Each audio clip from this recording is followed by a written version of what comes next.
Hello friends, SJ tasty ഫുഡിലേക്ക് ഏവർക്കും സ്വാഗതം. ഇന്നിവിടെ ഉണ്ടാക്കാൻ പോകുന്നത് ഒരു ബീഫ് വിന്താലു ആണ്. അതിന് വേണ്ട ചേരുവകളാണ് പറയുന്നത്. ഇത് പെരിഞ്ജീരകം, ഏലക്ക, പട്ട, ഗ്രാമ്പു, തക്കോലം എല്ലാം ഞാൻ വെള്ളത്തിലിട്ടിരിക്കണം അരയ്ക്കാൻ വേണ്ടി.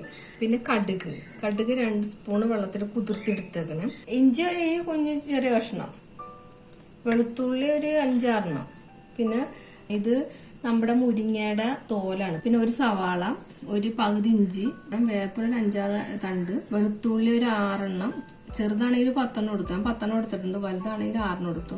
പച്ചമുളക് 4 എടുത്തിട്ടുണ്ട്. വിനാഗിരി വേണം ആവശ്യത്തിന്. നമുക്ക് എല്ലാം കൂടെ നമ്മൾ അരയ്ക്കാൻ പോവാം. മിക്സിയിൽ അരച്ചു കൊണ്ടുവന്നിട്ടുണ്ട്. ഇനി നമുക്ക് എല്ലാം കൂടെ മിക്സ് ചെയ്യാം.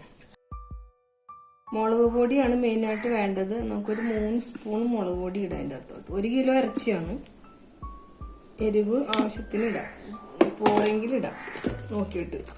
ഇത്ര മല്ലിപ്പൊടി മതി, അധികം വേണ്ട. ഇത്ര മതി, 1 സ്പൂൺ തന്നെ, 1/4 ടീസ്പൂൺ മതി. ഇനി നമുക്ക് അരച്ച് വെച്ചിരിക്കുന്ന മെയിൻ സംഭവം ഇടാം, മസാലക്കൂട്ടെല്ലാം. ആവശ്യത്തിന് നമുക്ക് ഉപ്പിടാം.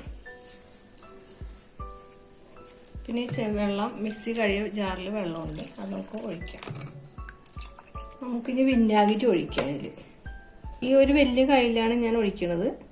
ഇത് പോരാതെ വരും നോക്കിയിട്ട് നമുക്ക് പുരട്ടി വെച്ചിട്ട് നോക്കിയിട്ട് നമുക്ക് ഇനി ഒഴിക്കാം. ഞാനിത് അടുപ്പത്താണ്, വിറകടുപ്പിലാണ് വെക്കണത്.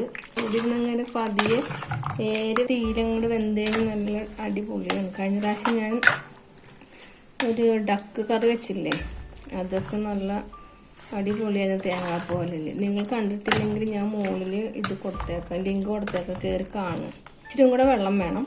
നമുക്ക് ഇനി എന്താ വേണ്ട നോക്കാം. ഉപ്പൊക്കെ നോക്കാം. പുളി വേണം. മസാലകളെല്ലാം ഉണ്ട്. നമ്മൾ വെന്ത് കഴിഞ്ഞ് ഇറക്കാൻ നേരത്ത് തലപ്പാൽ ഒഴിക്കും. ഒരു 5 മിനിറ്റ് ഇവിടെ ഇങ്ങനെ ഇരിക്കട്ടെ, അരപ്പൊക്കെ പുരട്ടി. എന്നിട്ട് നമുക്ക് അടുപ്പത്തോട്ട് വെക്കാം. പിന്നെ അടുപ്പത്ത് വെക്കാൻ പോകുന്നത്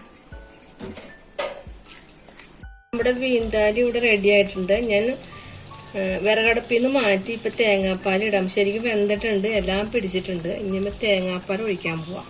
തലപ്പാൽ എല്ലാം നല്ല ആവശ്യത്തിനുണ്ട്. എരിവും പുളി എല്ലാം ഉണ്ട്. ഞാൻ എല്ലാം നോക്കി. ഇപ്പൊ ഗ്യാസിൽ വെച്ചിട്ട് ഞാനൊന്ന് തിളപ്പിച്ചെടുക്കണേ. എണ്ണ ഒട്ടും ഒഴിച്ചിട്ടില്ല. അപ്പൊ ഞാൻ പച്ച വെളിച്ചെണ്ണ മുകളിലോട്ടൊന്ന് തൂകി കൊടുക്കണം.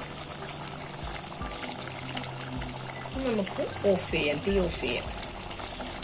നമ്മുടെ സ്വാദിഷ്ടമായ ബീഫ് വിന്താലു ഇവിടെ റെഡിയാണ്.